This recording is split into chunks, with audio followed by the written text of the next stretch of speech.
Two. Hey everyone, it's Alex, and today I'm here with Kelsey. And Kelsey, you can say where we are.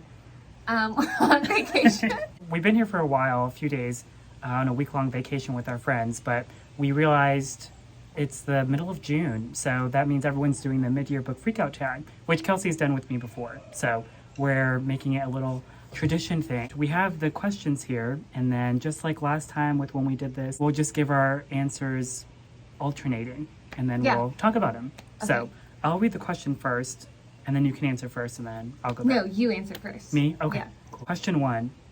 Best book you've read so far this year? And this was an easy one for me because it's Either Or by Aleph Botman. So, Really?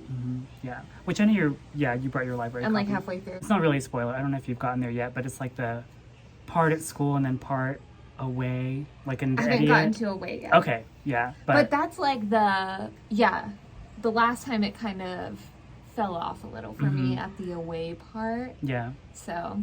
I think people who, like, I think at least if they've never read The Idiot, then this is still okay to read, like, as a standalone. Yeah. Because then you could technically read it like a prequel, like The Idiot. That's true. So, yeah, that's my favorite book so far this year. Mine is Red Comet by Heather Oh, Clark. yeah, okay. Yeah, which is the Sylvia Plath biography. Yeah, looking at your story graph, that was the longest one, right? That you read this year? It took like, I mean, it's like 1,000 pages, but it took like probably like 3.5 months to read it. Did you do audio? I did like audio and reading. Oh, okay. But it was like pretty impossible to read the physical book because it's just so big. Yeah. It was really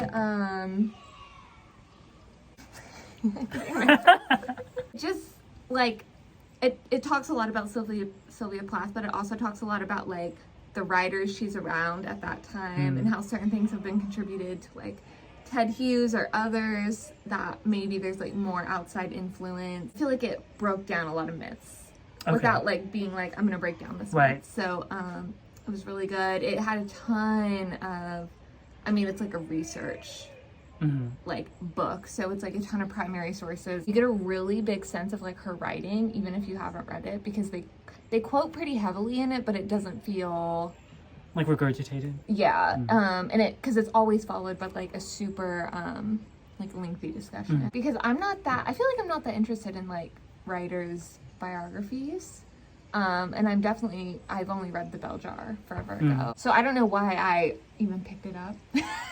But it sounds like a book I've heard at least that like even if people who haven't read something like The Bell Jar or whatever, that they still like enjoy it. Oh yeah, you could definitely. Okay. That's good. Yeah. Oops. Myself an old phone. Yeah. iPhone 8. Question 2. Best sequel you read so far this year? So no surprises for me because Either just Or. Either Or. Yeah. That was mine sequel. too. Okay. I've read. This is a later answer, but I've read a lot of Alison Weir books about the Tudor queens. Oh yeah. But those are really the only sequels that I've read. Question 3. A new release you haven't read yet from this year, but you want to. Mine would be Bliss Montage by Ling Ma, this author of Severance. So her short stories I think come out in August or something. But I still haven't read those yet, but I got approved for it on NetGalley, so I haven't started yet. I didn't know she was coming out with a new book. Yeah. It's that really cool cover with like oranges through like a bag. And so like the font is like a little distorted. It's really cool. It wasn't a question on here, but it's also my favorite cover. I don't have an answer for this one. I'm really behind on new releases. The only release that I like was even on my radar was Either Or. Yeah. So question 4. Most anticipated release for the second half of 2022. So I have a couple actually. One is called All Down Darkness something. I don't remember the last word. And I don't remember the writer. Sean Hewitt, I think. But it's a gay memoir. I want to say it's like him researching something. So it's like a little deep dive into something maybe. I may be understanding that wrong. But I've heard good things about it already. But I feel like I haven't read like a really good memoir in a long time. Yeah. Maybe something akin to like, probably the one I always recommend, like thinking of gay memoir at least, is How We Fight for Our Lives by Saeed Jones. Have you read that yet? I know you have it. I thought it was fine. No. I know you really liked it. Yeah, I did. And the other one is like A New Helen DeWitt, which I was telling you about yesterday. She wrote The Last Samurai. Yeah. But it's like a novella though. So I think that's like August, but I plan to read that soon too. I don't have one. Really? This whole tag is going to be you being like, I don't have an answer for that one. No, I feel like I haven't. I'm really behind on new releases, and they just haven't like caught my eye. Yeah. None of them. I feel like especially for this question, I really don't understand what comes out until maybe like August for like the rest of the year, you know? Yeah. I feel like I'm always behind too. Yeah. Question 5, biggest disappointment this year. And mine is the very first book I read this year, which is that Chelsea Hodson book, Tonight I'm Someone Else. Really? Yeah, it was Aw. very much like, She's a Tumblr girl. yeah, exactly. Wow, I would have loved this, in my Arctic Monkeys, Alexa Chung era, I think. But I don't know. It felt a little dated to me somehow. Really? I didn't mind the writing at all. I think it was just very like wishy-washy. Like I didn't feel like she was really like saying anything foundational. It was like all moody, which I didn't want. Yeah. But in a way, it helped that I read it like really quickly because it is really bingeable. Like I wasn't ever bored, but it just wasn't like my thing anymore. I feel like the first story in there is like not a good one to start out with. That's like my least I don't favorite even remember one. it. Like about her working in a science lab and then she but Woman in STEM. it is really moody. What was the question? Biggest disappointment this year. Oh, it's Captain of the Labyrinth. Did I say that right? By Mary Jo Ignoffo. I've never heard of that. Yeah, I didn't think you would. It wouldn't be something that you read. It was about Sarah Winchester, who was like she was married to a guy that he was like the founder of like the Winchester rifle. So this was in like early 1900s, maybe like early 20th century. She has this crazy house in California, I think. And it has like, it's a mansion, but it's like bizarre. There's like doors leading to nowhere and windows that don't make sense. It just like structurally doesn't make sense. The first half was just the history of the gun.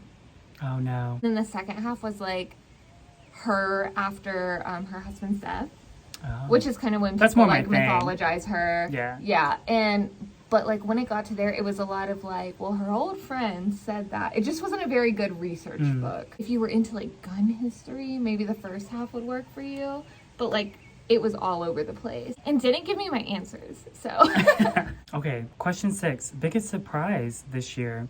I would say mine, even though I have like, those 100 pages left, to be Book Lovers by Emily Henry. Really? So I think I enjoyed it, or am enjoying it a lot more than I thought I would be. Because I think it definitely feels like a kind of book where like, I don't know how well it would do like maybe 5 years from now, because the humor's a little dated.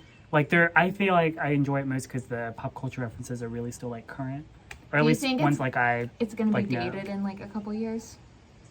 I think a couple will still be okay. I guess it really depends what Emily Henry does next because she pumps out like a book every year. I think I like the trope too. It's like a, enemies to lovers in a way because it's about like two colleagues and initially he's like kind of rude or whatever, but then they like get together. I'm shocked you like that. Yeah, I think, well, I'm just in the mood, like, since we're here, like, sit by the pool and then read something like that. Yeah, So, do you think you're gonna read her other ones? I don't know, based on what you told me about people we meet on vacation. But there's only so many trips left, so I don't know what she's gonna do next, but I like that one. Oh, mine is, this is the biggest surprise, right? Yeah.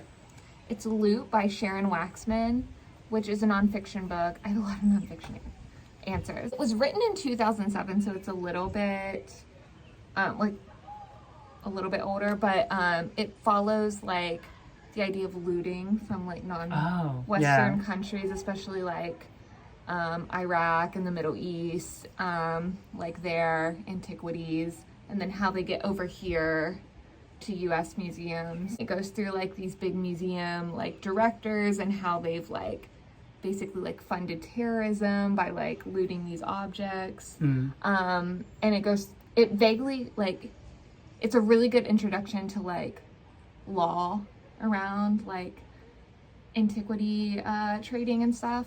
But it's really good. It's like the most digestible book like that I've read. And it's written by a journalist, so it's really, I mean, it feels like a story. It doesn't feel like straight nonfiction, like here's a fact and here's an argument. Kind of like Patrick Radin Keefified, Yeah. Wait, you said 2007, right? Yeah. Oh, wow, so like pre. Yeah, but it doesn't feel that. I mean, there's some stuff in there that I'm like, oh, I know this person is no longer with like the Met or something.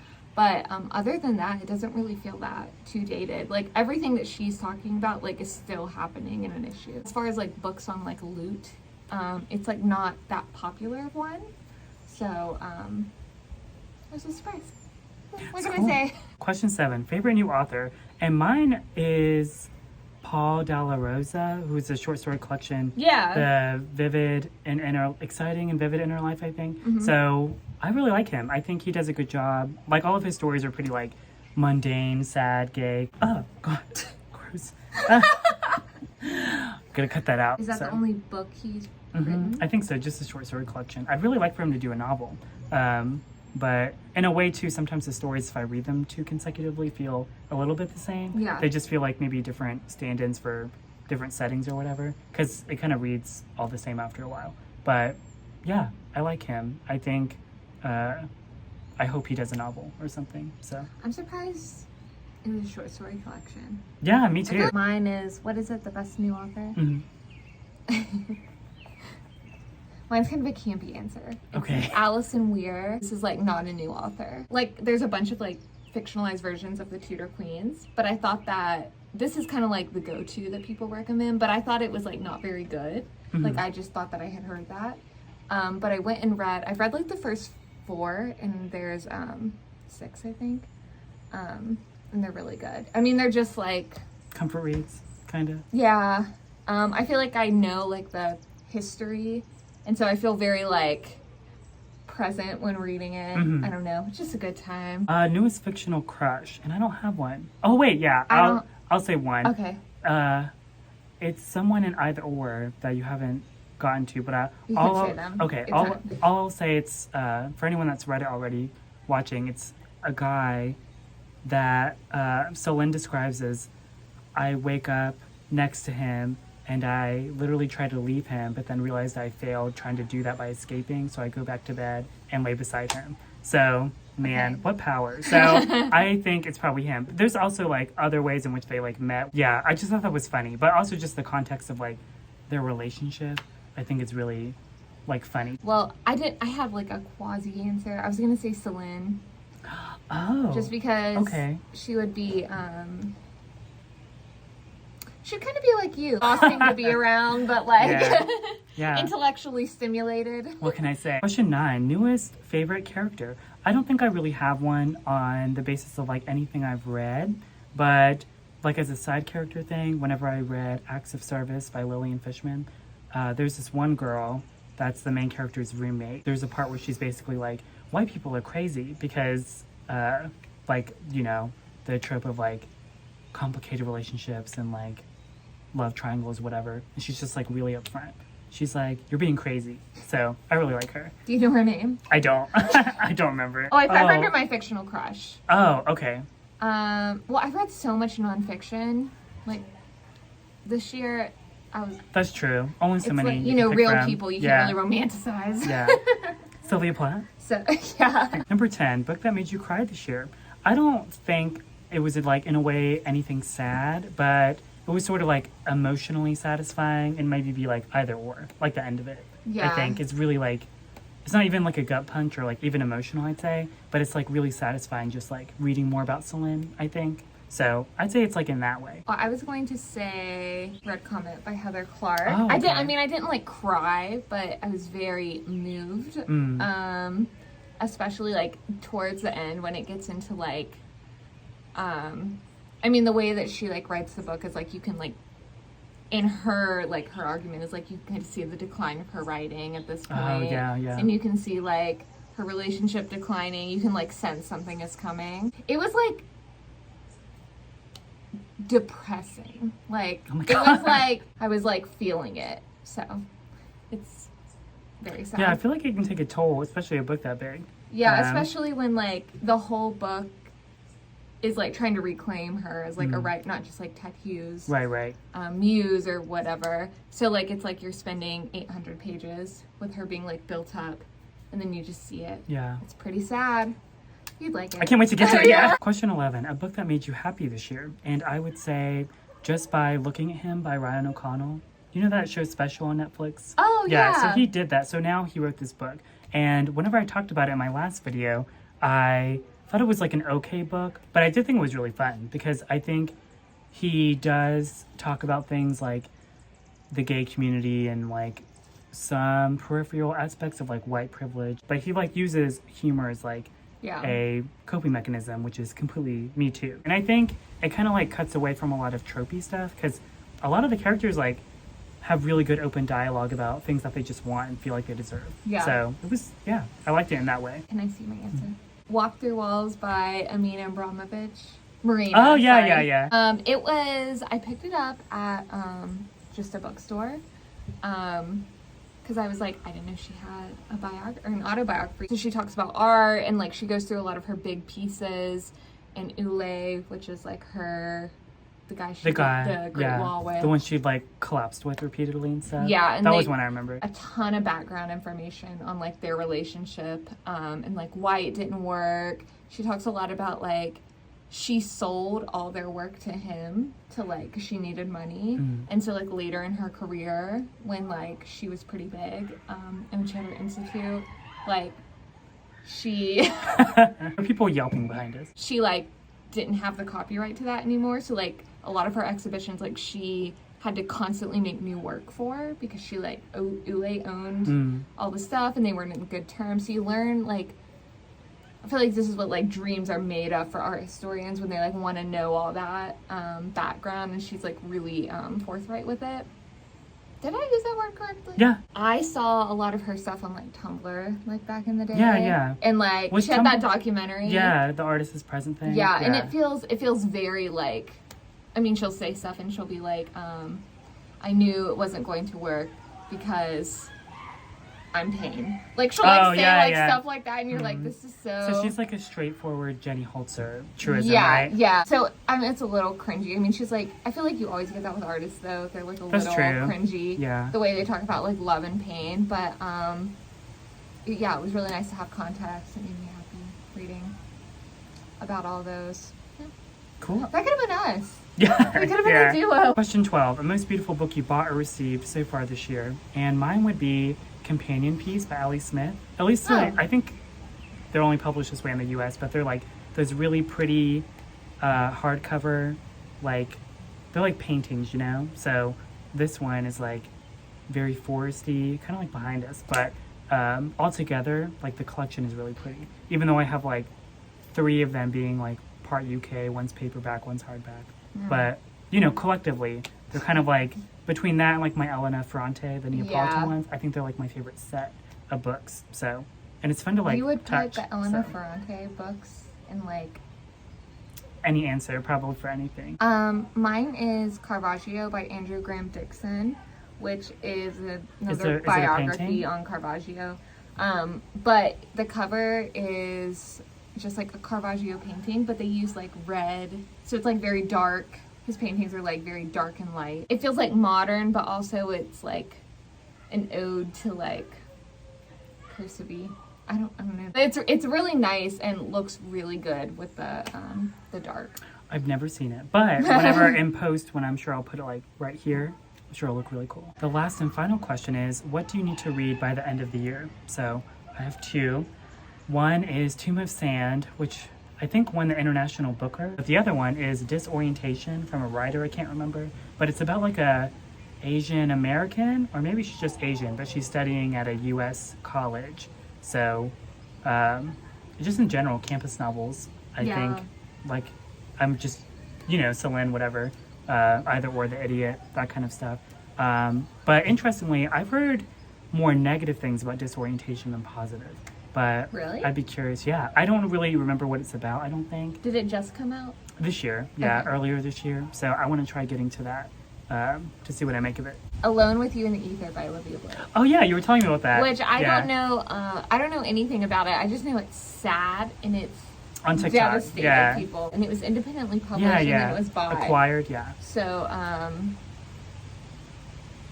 if you like it, then I'll read it. Yeah. Yeah. All right. Well, so that was a mid-year book freakout tag, and Kelsey and I are really glad that housekeeping hasn't come while we were doing this, or before they do. I guess we'll go and meet our friends while we're here. So, as always, thanks for watching, and I'll see you next time.